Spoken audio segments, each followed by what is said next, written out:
आज हम लोग लूसेंट से बौद्ध धर्म पढ़ेंगे। पेज नंबर 11, 12, 13 ये तीनों पेज कवर हैं। ठीक है, तो सबसे पहले हम लोग बौद्ध धर्म की बात करते हैं।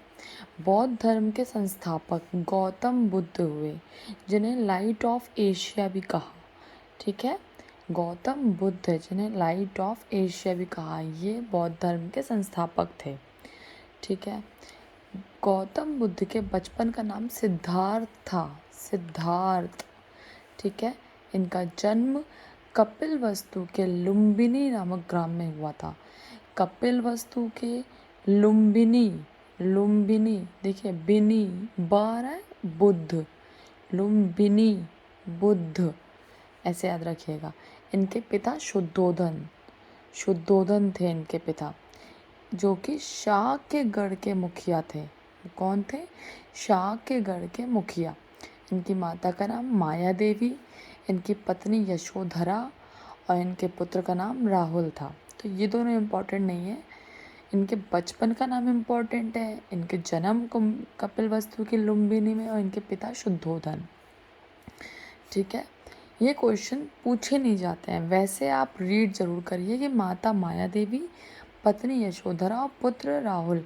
अच्छा, कुछ क्वेश्चंस ना आपके पेपर के टाइप के ऊपर डिपेंड करते हैं कि कई पेपर्स ऐसे होते हैं जिसमें डीपली पूछा जाता है, तो उसके लिए इम्पॉर्टेंट होता है पूरा चैप्टर रीड करना।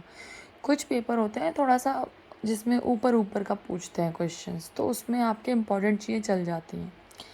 बुद्ध जी ने गृह त्याग किया था, उसे कहा गया है महाभिनिष्क्रमण। महाभिनिष्क्रमण किसे कहा गया है? गृह त्याग को। क्वेश्चन आ सकता है, महाभिनिष्क्रमण से क्या मतलब है? गृह त्याग बुद्ध जी ने किया था, इसका मतलब बुद्ध जी ने गृह त्याग किया था। महाभिनिष्क्रमण से कहा गया उसे। बुद्ध ने वैशाली के आलार कलाम से सांख्य दर्शन की शिक्षा ग्रहण करी थी। ये इनके गुरु थे, प्रथम गुरु आलार कलाम। ठीक है, वैशाली के थे, क्योंकि बुद्ध ने वैशाली से शिक्षा ग्रहण की थी, ये ध्यान रखिएगा, जहाँ पर महावीर स्वामी का जन्म हुआ था। पहले जैन धर्म में पढ़ा था, जबकि इनका जन्म कपिलवस्तु की लुम्बिनी में हुआ है, लेकिन इन्होंने शिक्षा जो ग्रहण करी वो वैशाली के अलार कलाम के से सांख्य दर्शन की शिक्षा ग्रहण करी। इनकी ज्ञान प्राप्ति का जो स्थान था वो था निरंजना नदी के किनारे। वो जो आपने जैन धर्म पढ़ा उसमें ऋजुपालिका नदी के किनारे, और गौतम बुद्ध को ज्ञान प्राप्त हुआ निरंजना नदी के किनारे। ज्ञान प्राप्ति के बाद जो सिद्धार्थ, इनके बचपन का नाम था, वो बुद्ध के नाम से जाने लगे। ठीक है, जाने लगे। वह स्थान बोधगया कहलाया, जहाँ इन्हें पूरा ज्ञान प्राप्त हो गया और इन्हें बुद्ध बोला जाने लगा। वह स्थान बोधगया कहलाया, बोधगया। बुद्ध ने प्रथम उपदेश अपना सारनाथ में दिया था। ऋषि पत्तनम भी बोलते हैं जिसे, सारनाथ में दिया था। प्रथम उपदेश में इसमें इन्होंने धर्म चक्र परिवर्तन के बारे में बताया था। उपदेश की जो भाषा थी इनकी वो थी पाली। जैन धर्म में जो प्रथम उपदेश की भाषा थी वो थी प्राकृत, इनकी थी पाली। बुद्ध ने सर्वाधिक उपदेश कौशल देश में दिए, जहाँ की राजधानी श्रावस्ती थी। ये आ सकता है, कौशल देश की राजधानी क्या? श्रावस्ती। बुद्ध ने अपने सर्वाधिक उपदेश कौशल देश में दिए, जहाँ की राजधानी क्या थी? श्रावस्ती। प्रथम उपदेश उन्होंने सारनाथ में दिया, लेकिन सबसे ज़्यादा उपदेश कौशल देश में दिए। बुद्ध की मृत्यु को महापरिनिर्वाण कहा गया है, महापरिनिर्वाण। बुद्ध का अंत्येष्टि संस्कार जो है वो मल्लों द्वारा किया गया था, मल्लों द्वारा। बुद्ध की मृत्यु के बाद उनके शरीर को 8 भागों में बांटा गया और उन पर 8 स्तूपों का निर्माण कराया गया। ये लाइन ध्यान रखिएगा। ठीक है, बौद्ध धर्म के बारे में जो विशद ज्ञान है वो हमें त्रिपिटक से प्राप्त होता है। त्रिपिटक, बौद्ध धर्म के बारे में विशद ज्ञान है जो वो त्रिपिटक द्वारा प्राप्त होता है। बौद्ध धर्म के 3 रत्न हैं, बुद्ध, धम्म और संघ। ठीक है, जैसे जैन धर्म के थे सम्यक दर्शन, सम्यक ज्ञान, सम्यक चरित्र, ऐसे ही बौद्ध धर्म के 3 रत्न हैं, बुद्ध, धम्म और संघ। बौद्ध धर्म में 4 बौद्ध संगति हुए। चार बौद्ध संगति के बाद ही बौद्ध धर्म को 2 पार्ट्स में बांटा गया था। चौथी बौद्ध संगति के बाद में, याद रखिएगा, किस बौद्ध संगति के बाद इस बौद्ध धर्म को बांट दिया गया 2 पार्ट्स में?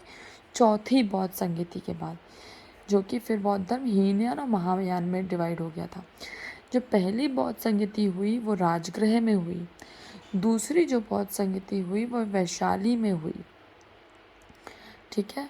चौथी जो बौद्ध संगति हुई पाटलिपुत्र में हुई, तीसरी जो बौद्ध संगति हुई पाटलिपुत्र में, और चौथी हुई कुंडलवन में।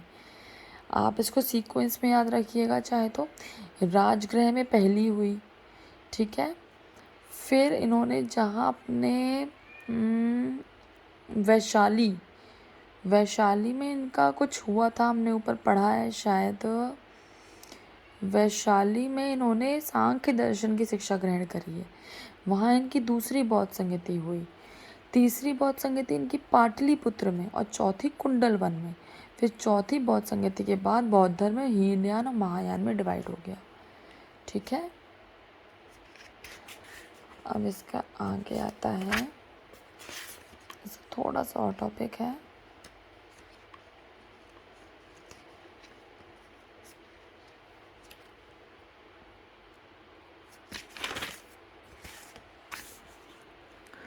धार्मिक जुलूस का प्रारंभ सबसे पहले बौद्ध धर्म के द्वारा हुआ है।